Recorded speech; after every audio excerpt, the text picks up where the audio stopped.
What are you even doing? That's not an avenue we want to go down on live broadcast, is it?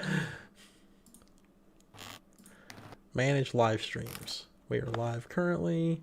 Oh, it did save all the information. No, it didn't. I know better. I know it didn't save everything. Yeah, it put the fucking PC specs in there again. This thing hates me. I swear to God, it hates me. It's like, would you like to know about your PC specs? Negative. All right. Let's see. Hop in here. Make sure Negative. This is muted. We sound pretty good. I'm going to turn that up. Have it running in the background so I can keep an eye on chat. Get that running. All right. We are ready to get this show on the road. Instead of having 6 minutes of oh, come on. Why you got to be like that, on Discord? On the road again? That's where Discord hates me. Hates me so much. It won't just like let me do the things I'm trying to do. All right, there we go. All right. Let's get these notes pulled up. Hello, everyone, and welcome to Next Gen Newsweek, episode 20. We're almost legal. We can almost buy a pack of cigarettes or drink. And also, happy International Podcasting Day to every other podcasting friend that we know out there and everyone else. My name is Mitch. Tonight I'm joined with Steven. Hello. Michael. Howdy. And Richard and his Halloween decorations that are way better than anything that I'll ever have. The tree is still here. The very festive tree. So compared to last week, we don't have a lot to talk about. But we have the stories we do have, they're more in depth than just running through a million different smaller or bigger topics. And a couple of games that you guys have all been playing together. I haven't had a chance to play any of them, so we're going to spend a little bit of time talking about those. But first, let's get through the news. Destiny 2 is getting a major update in November, the Beyond Light update. And the big thing coming out of this, that big takeaway for me, was that it's actually going to make the game smaller. I don't know the exact size of Destiny 2, but whenever the game says, hey, we're actually going to make you reinstall the whole thing, but we're going to like make the download size smaller, that's a good push. I wish like other games like Modern Warfare or pretty much just Modern Warfare would adopt similar ideas with that. Michael, how excited are you for having a smaller install size for Destiny? I am excited, because that will allow for some more recent games to be put on there, like Among Us or some of the new PlayStation Plus games that are coming out. But I also know the reason that they're reducing the downloads is because they're rotating out some of the old content. So that's assets they don't need to have installed on the console of your choice. And that's pretty much what they're planning on doing is all the previous content, they're kind of just going to have it on a rotating basis. Yeah. I haven't really got much. I tried to jump back into Destiny on PC whenever it went free to play and even bought a couple of expansions for it. It's hard to get back into it. Like whenever it first started, I was really like, I just wore that game out, but it was really hard to get back into it. Richard, are you excited about the new update for Destiny? Oh yeah, absolutely. Yeah. That was so sarcastic. I don't play Destiny at all. I do think that idea is kind of awesome. I guess they're doing it because they're, like Mitch said, they're rotating. Not Mitch. Michael said they're rotating assets out, but I wish it was some other reason that maybe other developers could jump on. Like maybe if they could minimize the size of like Elder Scrolls Online or Fallout 76, that would be great because those are just huge. Those are mammoth-sized files that really sit and just take up a lot of space. Yeah. But as far as Destiny, I'm sure it's fantastic for the people that play it though. So, Steven, are you a Destiny player? Yep. I've got Destiny 2 now, and I read over it, and it's definitely something that should be looked at by different developers, especially moving forward. We're going into a new age, a new generation, and they're really going to have to think about, especially with the prices that they're trying to charge for their external storage, which isn't going to be a great selling point for them. They need to look into rotating files, getting rid of assets, putting new in, and overall reducing the size. So yeah, I've been a Destiny fan for a while, so we'll see how this goes. Let's hope it's not buggy. Yeah, and news like this though is kind of really exciting because, you know, as games are starting to get bigger, it's really nice that they're starting to make the game sizes a little bit smaller whenever they can. Because you think about it, you're probably 2 Call of Duties from now, it's going to be pushing like 200 gigs on console. It's already 200 gigs on PC.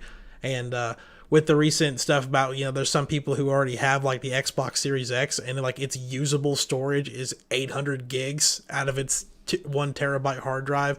Not to mention the PS5 probably going to have like 600 gigs after, if it relatively. So it's going to be kind of interesting to see like how they're able to make these games smaller going into next gen, whenever some other stuff with these games has actually shown that they're going to be getting bigger, like Demon Souls and Spider-Man actually have like larger install sizes than like Spider-Man on PS4 and other games like Bloodborne, for example, on PS4 compared to Dark Souls.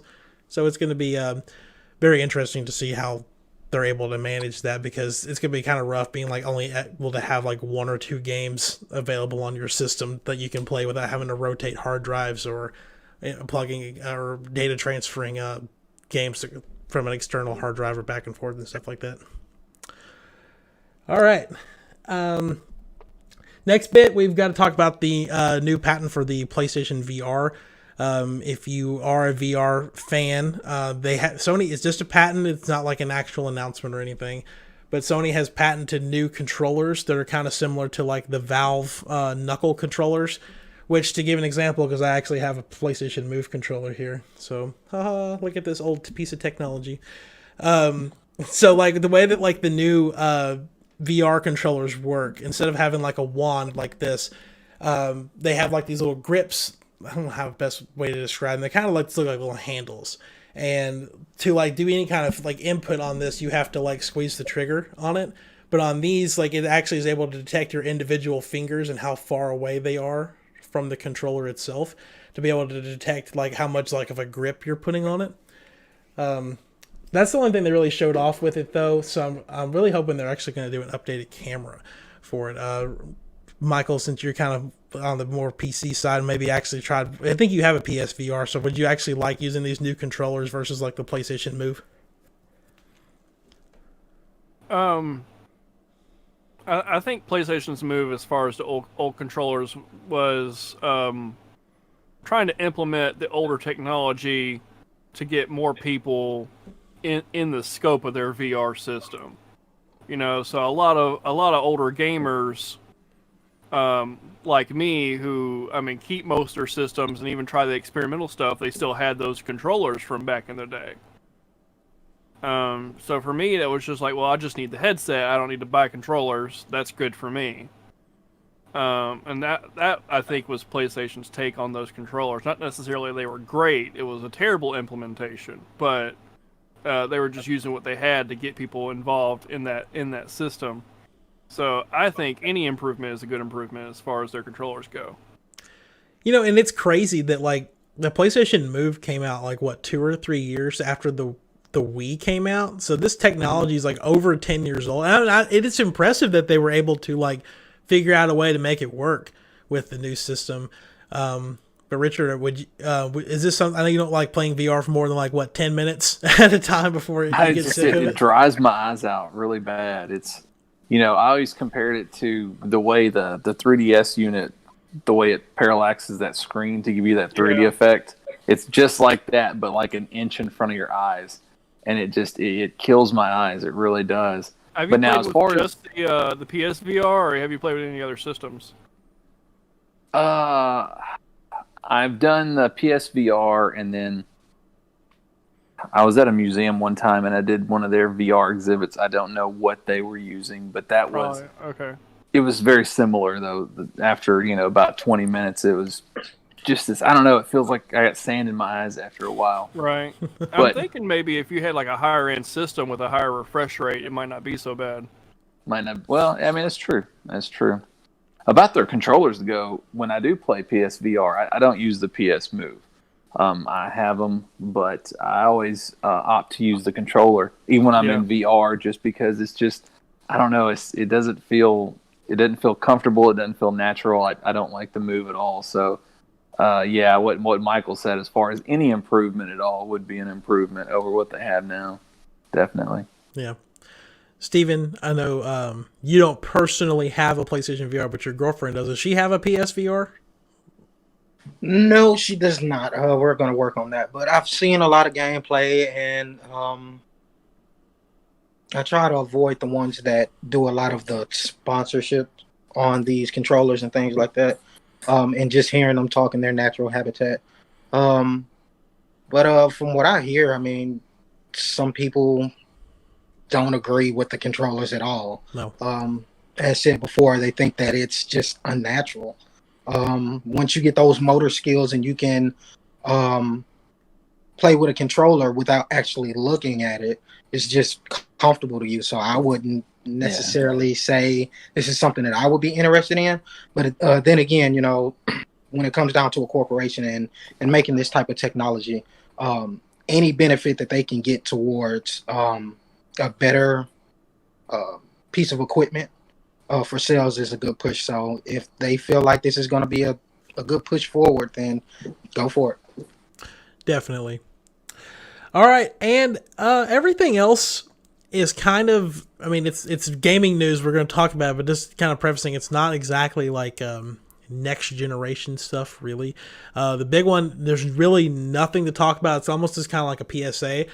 Tomorrow at 9 a.m. Central, 10 a.m. Eastern, and 7 a.m. Pacific, we are finally getting the next Smash Brothers fighter for Super Smash Brothers Ultimate. And as the competitive Smash player that I am, it's about time that we finally got a new character, because we got Min Min what feels like forever ago, and even then Min Min was like forever out from Byleth, who came out in January. We're supposed to be getting 6 characters between when Min Min came out and the end of February of next year, and of course due to COVID, that probably got pushed back. First off, I know Michael plays. Steven, Richard, did y'all dabble in Smash Brothers at all? Oh yeah, definitely. I own it. I can't get into it. I bought it because I figured it felt like something I needed to have, but Fair enough.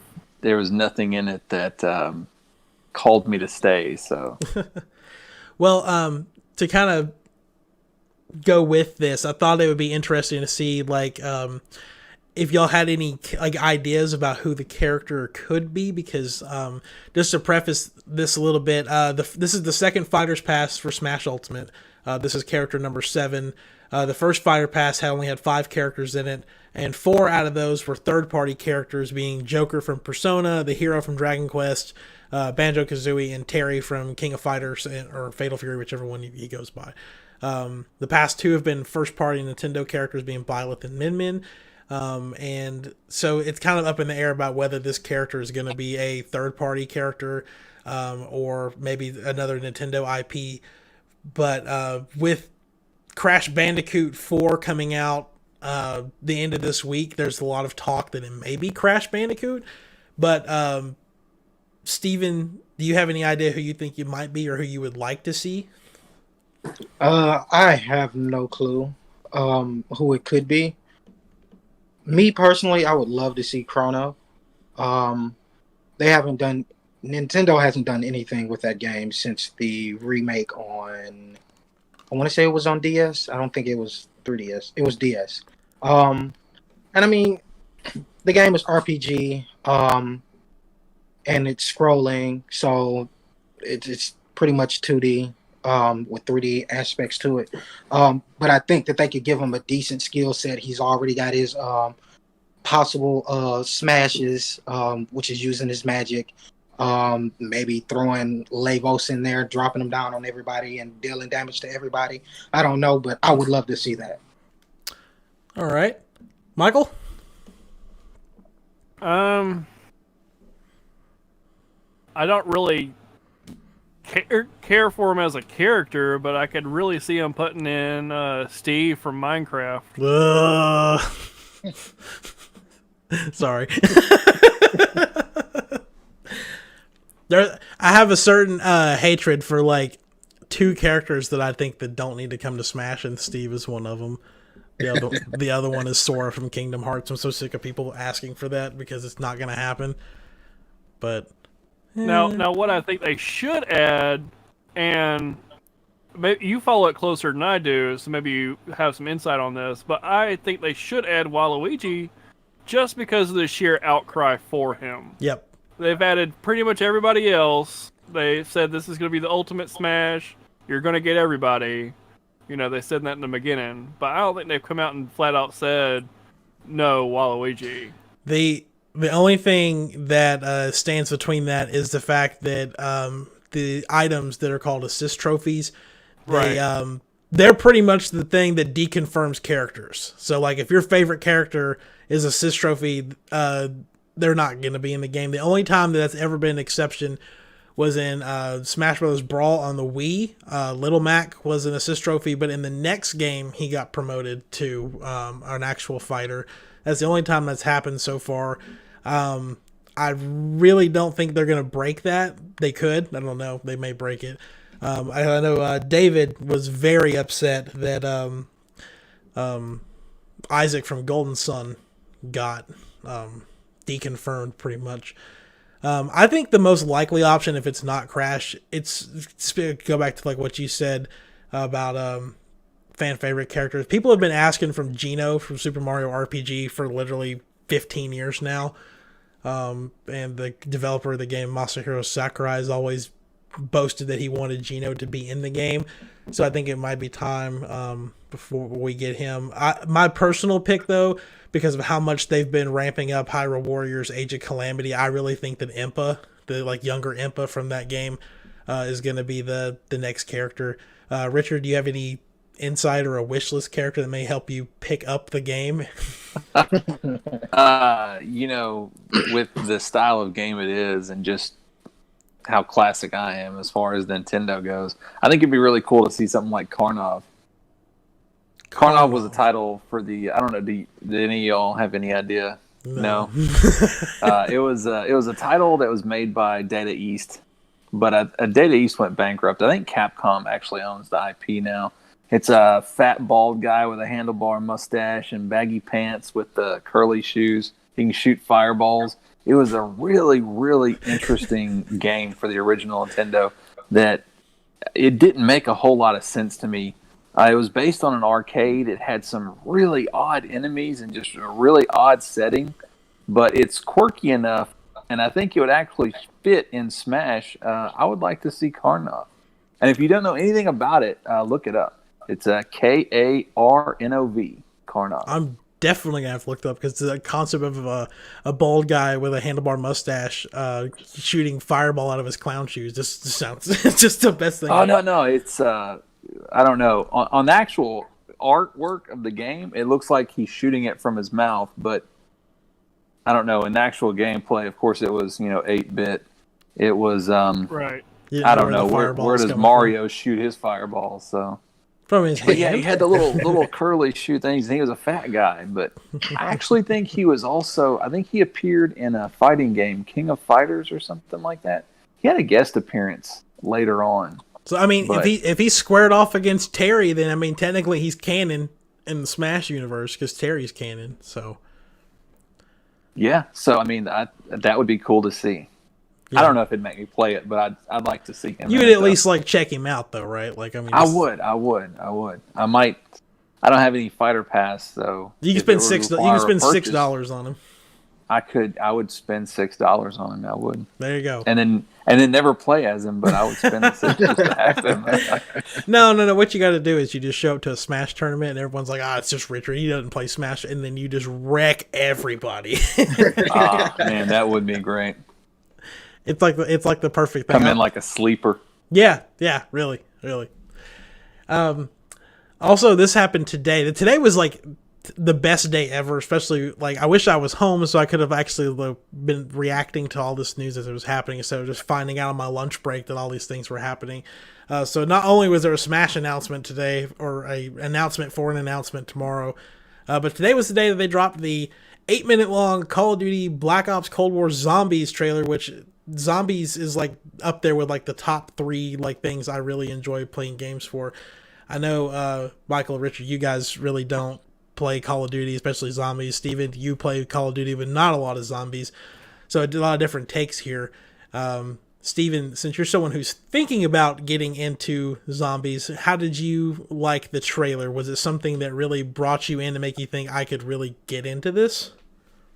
Not really. Oh, I'm sorry.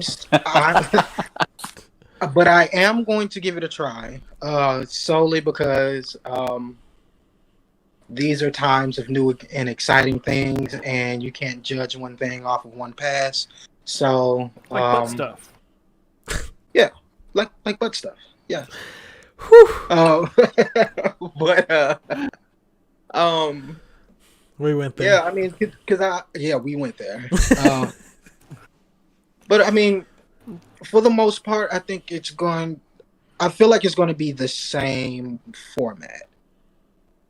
A bunch of players in one map. The zombies get progressively harder.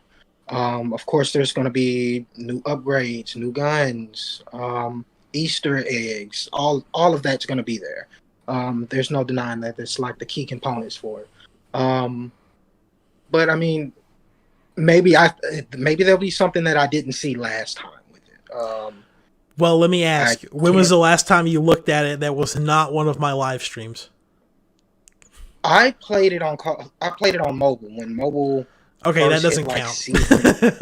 Yes, it does. It's all the same because it plays the exact same way. But yeah, that was the last time I looked at it was on mobile. But I mean, it's all the same to me. But maybe I missed something, so we'll see how it goes. The only thing I'll interject with that is that if the last time you looked at Call of Duty Zombies was Black Ops 4, don't pay attention to anything that happened in Black Ops 4 because that game was terrible. The zombies are terrible. They've admitted the zombies was terrible. Disregard it. Anyway, that being said, Richard, did you watch the trailer? Did you like it? I did actually watch the trailer. I mean, you've got to love something that uses Tainted Love by Soft Cell so well. You know, I don't know if I'll play it because I'm not really a Call of Duty's guy, but it did, and yeah, I don't want to go off on a tangent. It made me realize that there was something that actually would make me play a Call of Duty's, and it's instead of zombies, if they could somehow partner with Netflix and have like a Stranger Things add-on. Because how a cool bunch of cat girls, like assaulting you. Well, now we're going a different direction than I was. But you know, a squad of guys, you know, with guns and stuff, it would be awesome to like go into the Upside Down with demodogs and I mean, to me, it would make me want Call of Duty more than just zombies. Because I'm gonna be honest, I'm zombied out. Man, our culture has just been like zombie for like the past decade, and I'm done.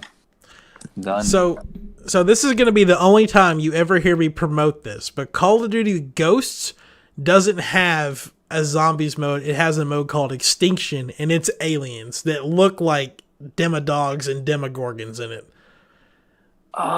See, that would be awesome. So I'm zombied out. It's not Call of Duty. It's not their fault. It's zombies in general.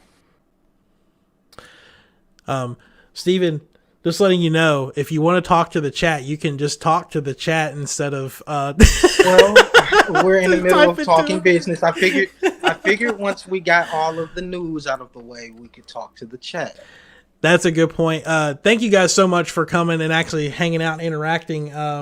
We'll definitely get to asking all the questions and or answering all the questions you guys have and getting back to you guys. We're just going to burn through this couple more things, and then we'll if you guys have any questions or any comments or anything, just type them away and we'll make sure we get to you. Michael, any thoughts about Call of Duty Zombies for Black Ops Cold War? I hope there's zombies. I think they plan on it. Or cold zombies. I mean, Maybe partially frozen zombies. yes, like they're refrigerated, they're refrigerated zombies. I highly recommend anyone watching, if you haven't seen the trailer, go check it out. If they've got just the gameplay trailer, it's about 2 minutes long, and then they've like an in-depth trailer going over a lot of the finer details. Just to name off the really big ones. If you're a zombies player, the big thing, there's no perk limit anymore. I looked over in the corner of my eye and thought Michael had his hands out. I was just like ready to go. Anyway, but I guess the really big thing is that it doesn't no longer has its own progression system. It's tied to the entire progression system between Call of Duty. So as you upgrade and level up guns in multiplayer, they're going to be carried over into zombies as well. So you get to keep like your attachments and stuff. You don't have, if you remember Black Ops 3, you had to do all that twice. You had to level up the guns in zombies, had to level up in multiplayer. They got rid of that. And the fact that it's cross-generational and got crossplay out of the box. So you will be able to play with anyone, no matter if you're on PS4, PS5, Xbox One, Series X or S, PC, not mobile. Sorry, Steven. So anyway, yeah, that's pretty much it. Like I said, there's a lot to break down in the 8 minutes, so we won't be able to get to all of it. Just know that it looks like it's got more of a horror element to it, but it's not like as bad as Call of Duty World War II, because that zombies mode was terrible. And definitely go check out the trailer. It's got a lot of little hints and stuff about where the story is going to go. Before we get into, like, I guess kind of the biggest topic, I was going to run through a couple of games that were out this week, because I know you guys were playing one of them. Star Wars Squadrons and Crash Bandicoot 4, It's About Time, are out on Friday. And then as of Tuesday, Genshin Impact came out, and it's available for free on pretty much everything except for the Xbox. So, Michael, would you like to share your thoughts about Genshin Impact? You sound like you're playing it the most out of all of us. Yeah, I got kind of far. Well, I really wouldn't say it. So, a lot of people are bashing it and criticizing it, saying it's like a Breath of the Wild clone. And, like, the developers have even come out and said that was one of their inspirations for the game and the graphics, but it definitely plays a lot differently. And there's different storytelling elements in there. Voice syncing is a little off, but I mean it's mostly translated, and voice acting is all there. It is a gacha game. It is a JRPG, and the gacha element comes in like pretty much in the middle of you visiting the first real town. So like you get access to that. You can buy gems and just collect characters, items, power up, but you definitely don't have to put money into the game to enjoy it. Okay. Richard, you've been playing it too, haven't you? Actually haven't. I downloaded it. My little girl, she's played it, but damn No Man's Sky. I knew it was a mistake to start playing that game again. So I don't know when that's going to end. I do plan on popping it in there shortly, just to kind of check it out, because I don't see a problem with it looking like a Breath of the Wild ripoff, because if you can make it look like Breath of the Wild but make it better, then I mean that would be a huge improvement over what Nintendo did. So yeah, if you're not a fan of Breath of the Wild, I guess this is the perfect way to try it out again. Yeah.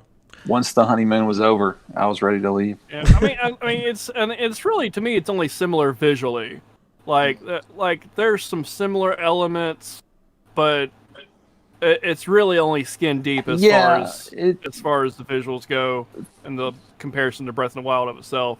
Like, yeah, it's got a glider, but like there's a couple other games that have a glider, even Guild Wars. So, from what I saw Maddie play, it definitely looked like it was something different. I mean, the art style's very similar, but I mean that art style was around before Breath of the Wild, so.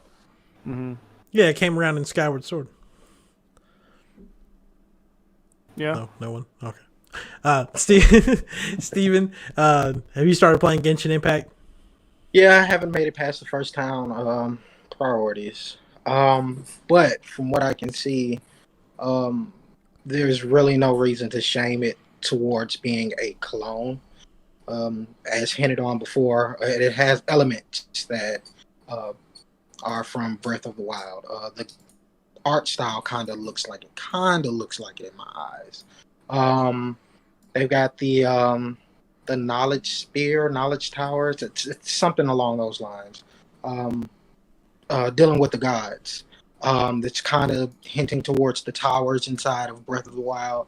But I mean, other than that, I mean, it's been said that they got inspiration from the Breath of the Wild. So I mean, of course, you're going to see some elements cross over into that game. The fact that it isn't a pay to win or pay to be better than everybody else type deal. I mean, so far it's good, but we'll see. I did read that. I'm sorry. No, go ahead. I was going to say I did read that it takes a few hours to actually get to the multiplayer. You have to. I think it's like level 16. Yeah, adventure rank 16, not character level. Adventure rank 16. Right. And they said that does take a few hours. So if you're planning on getting it and jumping into the multiplayer, no, you're not. So. And I will say there are benefits to going ahead and jumping into it. There's a lot of freebies right now, especially this first week. And the first summon you get, you're guaranteed Noelle, and she hits pretty hard. So. All right. Yeah, I'm probably playing it. It'll probably be next week before I get. If we're gonna get to talking about games we're playing this week, I'm actually gonna talk about a game I'm getting ready to play. That's probably gonna end up taking up my whole weekend. But before we get to that, go ahead and start downloading it now because you'll need that time for it to fully download. Does it take forever? It took me like 9 hours. What? How big is it? It's like, well, I think initially it was like 13 gigabytes or something like that, but like my download speeds, and they knew it was they know there's a problem with it, but my download speeds were like 0.35 megabytes per second. Jeez. So yeah, it was like 9-10 hour download. So can you download that through Steam, or do you have to go through their website to get it on PC? It's their website. So I kind of like that because that way, like, if I'm booting up the game, I'm not turning on Steam Launcher. There is no controller support, though, at least built in. So you'll need something third party if you're wanting that to happen. That's kind of upsetting. Not gonna lie. I was gonna say, because I mean, he says like 13 gigs, and I just sat through a Modern Warfare update that was 55 gigs, and it took an hour. So yeah, no. I mean, like, there's no problem on my end. Like on my port on my computer, it's 2.5 gigabytes a second. Oh my gosh. So that's my port, but like my internal speeds are capped out at 1 gig. Yeah. So it wasn't on my end for sure. It's their servers. Just realized that the thing was not full screen anymore. That's rude. Oh my god, I'm glitching out. Yeah, you are. So are you. What is happening right now? we look like characters from oh my gosh, what is that game? It's like the Valve stuff, like where our faces just start glitching out when they're like making them move and stuff. That was weird. There's an imposter. Red just vented. All right, so our big story for this week is kind of a sad one. The Nintendo 3DS has been officially discontinued. That's not sad. Big sad. But the 3DS had so many good games on it, except for Luigi's Mansion from the GameCube and Mario and Luigi Superstar Saga Remake. Everything else, and Metroid Samus Returns. Those were the only bad games on the 3DS because they should have been on the Switch. What? Hear me? Because they should have been on the Switch. Okay. True story. Yeah, no, they're not bad games by any means, but yeah, they should have just been on the Switch. Anyway, so yeah, 3DS came out in March of 2011. I think that sounds right. It was $250 when it first came out. If you bought it and then they realized, like when it first came out, and then they did the price cut on it. You were able to get Super Nintendo games, or no, it was Game Boy Advance games or something. It was the only way to get Game Boy Advance games on the 3DS, and they did several revisions throughout the life cycle with it, going from the 3DS XL, then the 2DS, and then the 2DS XL, and then the new 3DS, and then the new 2DS, and we're looking like that for the Switch. And according to chat, the video has frozen. Yeah, I noticed that like a few minutes ago, but I didn't know if it was just me, so I didn't say anything. I've been sitting here clicking refresh, like, wait a minute. Refresh on the video? I'm not watching it. What? Hold up. What the heck happened? What did you do?